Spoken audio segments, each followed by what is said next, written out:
জনসংঘ আদর্শ উচ্চ বিদ্যালয়। একটা ইনফরমেশন পেয়ে এখানে আসলাম। ভাই হেডমাস্টার কোথায়?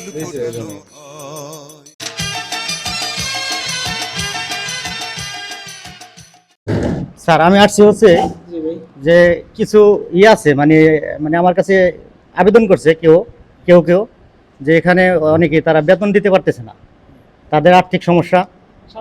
হ্যাঁ হ্যাঁ হ্যাঁ, তো এখন এই ব্যাপারে আমি একটু করতে চাই। যেমন 9-এর রোল নং 21 শেখে আছে এখন স্কুলে, মানে তার কত টাকা বাকি আছে, যদি আপনারা যদি এটা কোনো কিছু না করতে পারেন তাহলে আমি দিয়ে যাব।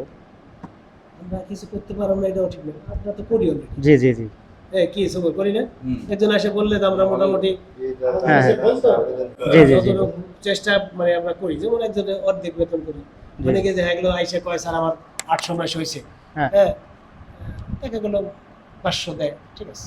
এরকম স্যাক্রিফাইস আমরা সবারই করি। মানে আমার কাছে আসলে এই পর্যন্ত আমার কাছে এসে স্যাক্রিফাইস পাই নাই এরকম কোনো না, সেটা শুনছি আমি, স্যাক্রিফাইস আছে এরকম কোনো নজির হয়তো বেশি জায়গায় কম কমের জায়গায় বেশি করি সবাই। আমার প্রতিষ্ঠান চালাতে গেলে আসলে এবারে পুরোটা ছেড়ে দিলে না, পুরোটা ছেড়ে দেওয়া তো সম্ভব না। হ্যাঁ হ্যাঁ জি, মানবিকতার পরিচয় আপনার আছে। এখন আমি যেহেতু একটা নিয়ে আসছি, একটা স্পেসিফিক একটা নাম নিয়ে আসছি, এখন নবম শ্রেণী 21 এবং ওর বাকি বকে কত বলতে পারে কিনা তাকে একটু নিয়ে আসেন এখানে। আর আর তাহলে ওরে ডাক দেন, স্যারের কাছে তো জানা লাগবে কয় টাকা বাকি, স্যারের কাছে জেনে আসবে আর ওরে ডাক দেন এসে যদি থাকে। আচ্ছা, আর কেউ আছেন এরকম যে দিতে পারতেছে না? বলে কিন্তু বললাম না তার সাথে আমরা নিজেরা ওরে সেক্টিভিস করি। আমি 3 জনের দায়িত্ব নিতে চাই, আসছি এখন।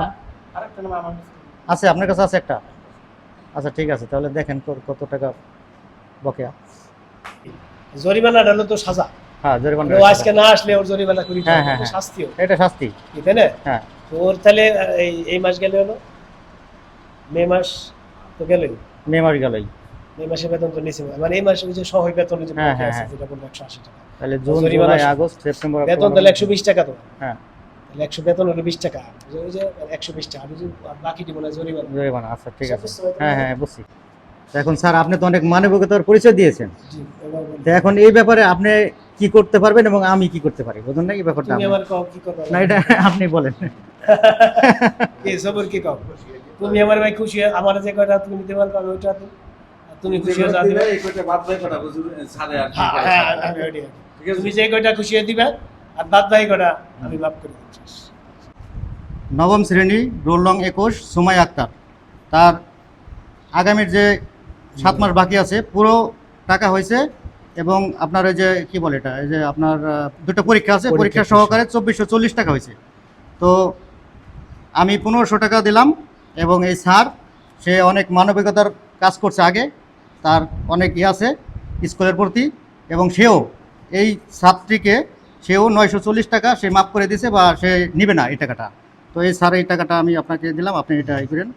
বেশি ভালো তো আসলে বেতন কাটটা থাকলে ওর টাকা টোটা দিলে পরিশোধ করে দিবেন, ক্লিয়ার শতভাগ আর কি। আচ্ছা ঠিক আছে, অফিসিয়ালি যে কাজগুলো আছে ওগুলো করে নিন ওর সাথে, ঠিক আছে? ও আসলে ওর কাছে আমরা ঠিক আছে, জাস্ট ওর মেসেজটা দিয়ে দিও যে আমি তোমার মানে রেজিস্ট্রেশন ফি মানে এটা আবার একটু কই দিয়েছো জরিমানা কিন্তু মাফ হবে না, বাকি সব আমি পরিশোধ করে দিচ্ছি। ক্লাস মাইট করব এই চা না না, চা দিলে হবে, চা বলছি হ্যাঁ বানাই দিছ।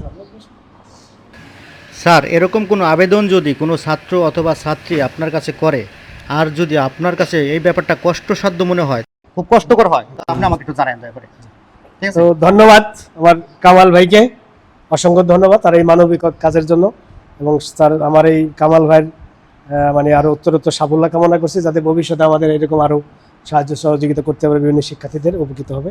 ধন্যবাদ কামাল ভাইকে। ধন্যবাদ প্রধান শিক্ষক মোহাম্মদ আয়ুব আলী শিকদার। তিনি একজন মানবিক ও দায়িত্বশীল শিক্ষক। তিনি শিক্ষার্থীদের প্রতি স্নেহশীল, শৃঙ্খলাপ্রিয় এবং শিক্ষা উন্নয়নে আন্তরিকভাবে কাজ করে যাচ্ছেন। তার সততা ও সহানুভূতিশীল আচরণ সবাইকে মুগ্ধ করে। মোদের বিদ্যালয় এখানে সভ্যতারই